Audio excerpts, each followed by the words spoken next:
જમીન છે તો તમારે ખરેખર કેટલા ડોક્યુમેન્ટની જરૂર પડે? આપણે એવું માનીએ કે વેચવા જાય ત્યારે આટલા ડોક્યુમેન્ટની જરૂર પડે. ના, એ વેચવા જાય ત્યારે તમારે પાણી હેઠું આવ્યું એટલે ઊભા થાવ છો. વેચવા જાય ત્યારે નથી જરૂર પડતી, તમારી પાસે પહેલેથી હોવા જોઈએ. તો એવા ડોક્યુમેન્ટની યાદી આપણે બોલીએ છીએ કે કેટલા પ્રકારના ડોક્યુમેન્ટ જોઈએ. એક, તમારી જમીનના ઉત્તરોત્તર તમામ હકપત્રકો તમારી પાસે ફાઇલમાં હોવા જોઈએ. 7/12 લેટેસ્ટ. તમારી જમીનના તમામ એનઓસીઓ તમારી પાસે ટાઇટલ ક્લિયર ચોખ્ખા કરેલા હોવા જોઈએ અને એની નોંધ પડેલી હોવી જોઈએ. છેલ્લી ખાસ કરીને 20 વર્ષની નોંધો હોય એના સાધનિક કાગળ તમારી પાસે હોવા જોઈએ. ખાસ કરીને હક કમીના, વારસાઈના અને વિભાજનના. જૂના કાઢવાની જરૂર નથી. એડવોકેટ માગે બધા જૂના. ટાઈમ લિમિટેશન એક્ટ પણ કેસ તો હાલવાના નથી.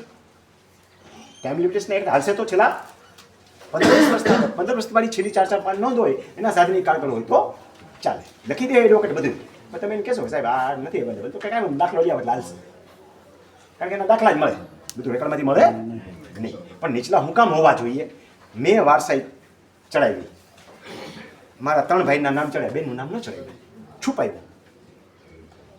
તમે જ્યારે સાધનિક કાગળ તપાસીને લ્યો છો એટલે તમે બોનાફાઇડ પરચેઝ જો છો, કોર્ટ માને છે હવે ફ્રોડ ઉલાઈ ગયો છે. મારી એન્ટ્રી ગમે એમ કરો ઊંધામાંથી ટીંગમ તો રદ ન થાય. જમીન ખરીદનાર છું ત્યારે પણ હું આંધળું ત્યાં જમીન ખરીદું છું તો હું ભોગ બનું છું ને. સમજાય છે? બોનાફાઇડ પરચેઝની વ્યાખ્યામાં આપણે ગોઠવવું પડે. લખી નાખે એડવોકેટ લખી નાખે મારો હસી બોનાફાઇડ પરચેઝ. બોનાફાઇડ નથી જતો ભાઈ. બોનાફાઇડ પરચેઝની વ્યાખ્યામાં આપણે કાર્યવાહી કરેલી હોવી જોઈએ. બોનાફાઇડ શુદ્ધ બુદ્ધિપૂર્વકનો ખરીદનાર. તો શિકારી કૂતરાની નજરે એને બધું ચેક કરેલું હોવું જોઈએ. તો સાધનિક કાગળોની યાદી છેલ્લા મેં કીધી છે. એ સિવાય કેટલું લાગુ પડે? અન્યના હકો હોય ને, જમીન ખરીદો ત્યારે કમી કરેલા હોવા જોઈએ. જમીન લેવાની નહીં. અન્યના હકો હોય એ કમી કરેલા હોવા જોઈએ. ડીએલઆરના આટલા ડોક્યુમેન્ટ કઢાવી જ લેવાના. એનું લિસ્ટ જુદું આવશે અલગથી કાગળની અંદર, પણ સાથે સાથે બોલી નાખો ત્યારે આપણે સમય બગાડશું નહીં. ડીએલઆરમાંથી મળતા ડોક્યુમેન્ટની યાદી પાયેથી શરૂ કરીએ તો ટીપણ 8 રૂપિયાની કિંમતનું ટીપણ છે. સ્કેચ 8 રૂપિયાનો મળે. તમારો સીમતળનો આખો નકશો એ 300 રૂપિયાથી માંડીને મોટો હોય તો 400, 500, 600 રૂપિયા સુધીના હોઈ શકે. નકશો કેવડો નીકળે છે એના પર આધાર છે એ નકશો. એના આધારે તમારી જમીનનું લોકેશન ખબર પડશે. બદલી ગયેલી હોય તો સમજણ પડશે. તો નહીં સમજણ પડે તો ખાલી કાગળિયા લઈને રાખી દે. ખાલી કાગળિયાથી લઈને રાખવાના. કાગળિયાના આધારે જે જમીન ખરીદવામાં જેને ચાંદલો કરવા જાઓ છો એ છોકરી ઈ જ છે કે નહીં? ઘૂંઘટો ઉતારીને જુઓ તો ખરા કે બીજી નથી પકડાવી દો તો એ તમને આના આધારે જ ખબર પડશે ને. સ્કેચના આધારે જોતા આવડતું હશે તો કે ભાઈ આ જમીન ઈ જ છે કે નથી. હજી આના ઉપર ભરોસો ન કરવો હોય તો તમારા માટે બીજો રસ્તો એ કે ભાઈ સરકારી માપણી કરાય. સરકારી માપણી સીટ અને હિસાબ નંબર 4 મળે તો એ જગ્યા ઈ જ છે. પણ હજી ફ્રોડ કરવાવાળા કરશે.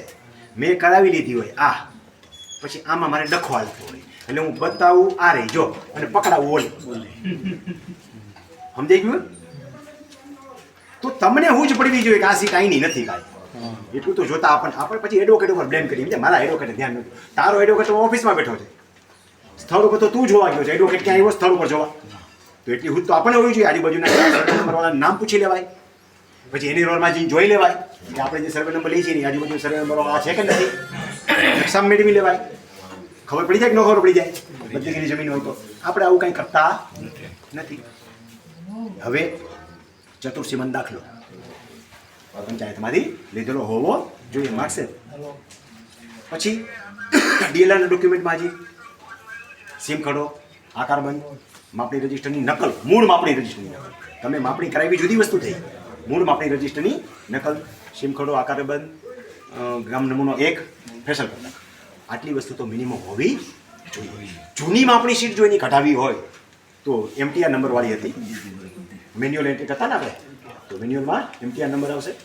અને ઓનલાઈન વાળી હશે તો ઓનલાઈન અરજીના નંબર હશે તો જ મળશે, નકર મળશે નહીં તો નવી અરજી કરી દેવાની.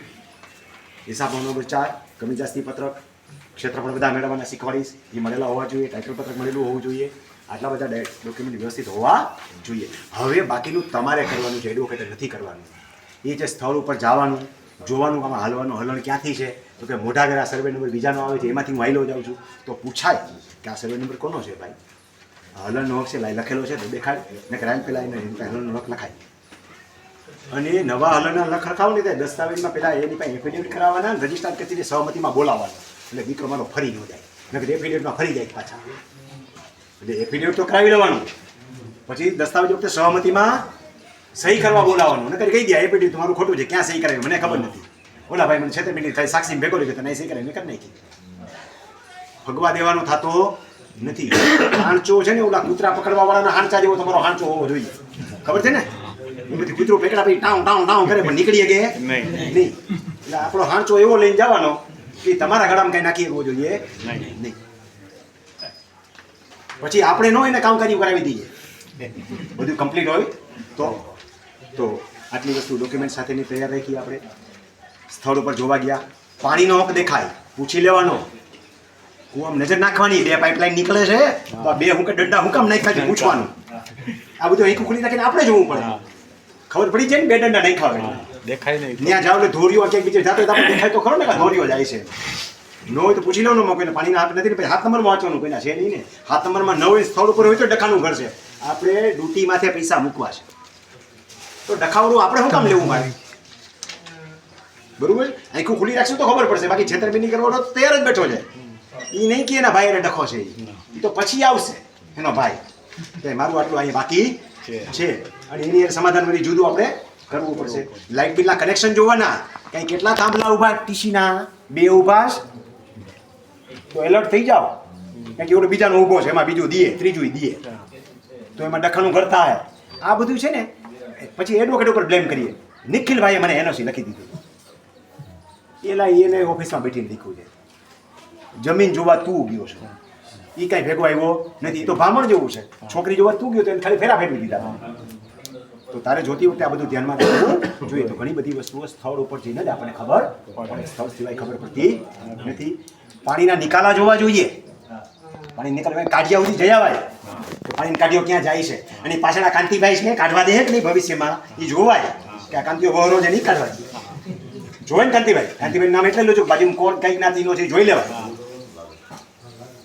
પછી ડખા થઈને ઉભા રહીએ એના ભાઈઓ ના હોય કાઢવા દઈએ સમજા પછી ટ્રેક્ટર લઈને ત્યાંથી બંધ કરે તો આ બધું આપણે જોવું જોઈએ કે પાણીનો નિકાલો કઈ બાજુ ત્યાં કાઢ્યો છે કે નહીં જાય એમ છે કે નહીં કે પછી ખેત તલાવડી કરવી પડે આપણે હવે તો ન થાય શું થાય ખેત તલાવડી આવી કેટલી ખેત તલાવડી ઊભી છે ગામમાં એના નિકાલા થાય નહીં આ બધી વસ્તુ આપણે પહેલાં જોઈએ તો બધું લખાવી લેવું અને જ્યારે તમે કહેશો ને ત્યારે એ લખાણ જવાબદારી એની છે આપણો લખાવ છે ના કાંતિભાઈ કાંઈ ન કહે સહી કરી દે કાંતિભાઈ પાસે જાય હાલ કાંતિભાઈ મારે જમીન વેચી સહી કરી દો તો થાય કે ન થાય કાંતિ સહીઓ કરાવી આવે ન કરે તો આપણે કઈ જમીન લેવી છે આપણને જ્યારે ના પાડે ને ત્યારે સમજી લો કે ડખાનું ઘર છે તો એવી જમીન લેવાની થતી નથી આ બધી સ્થળ તપાસ કરવાની જવાબદારી આપણી છે હજી બીજું બાકી વધે કાયદામાં ક્યાંય લખ્યું નથી છતાંય તમામ વારસદારો પુખ્ત વિના જેટલા ને પૂછી લેવાનું તારો આંબો લઈ જા એ કિંમત નહીં માનવાનું તારો આંબો લઈ જા આંબામાં જેટલા છે ને એ બધાને છુક છુક કાઢી કરી મારી યારે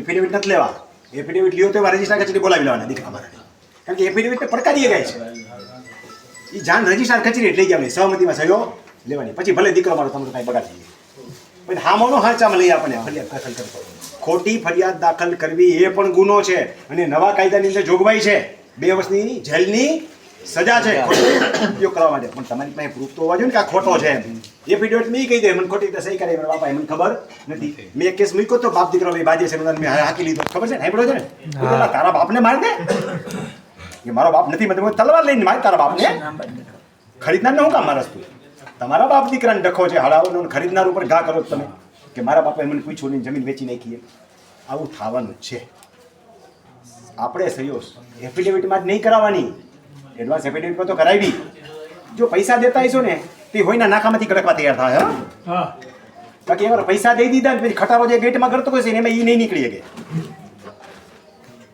એ ગરકશે નહીં માટે આપણે જેટલા કામ કરાવો એટલા બધા પૈસા દેતી વખતે કરાવી સબ રજિસ્ટ્રાર બધા લઈ જ જવાના જેટલા આવે સહવાળા ને સહમતિમાં કરશે પછી દીકરો મારો ફરે તો નવા કાયદા પ્રમાણે 2 વર્ષ માટે અંદર અને દંડની જોગવાઈ તો છે જ પાછી પણ આપણે જોગવાઈ પૂરી ન કરીએ તો હલવાય આપણે તો આ બધી વસ્તુની જવાબદારી આપણી છે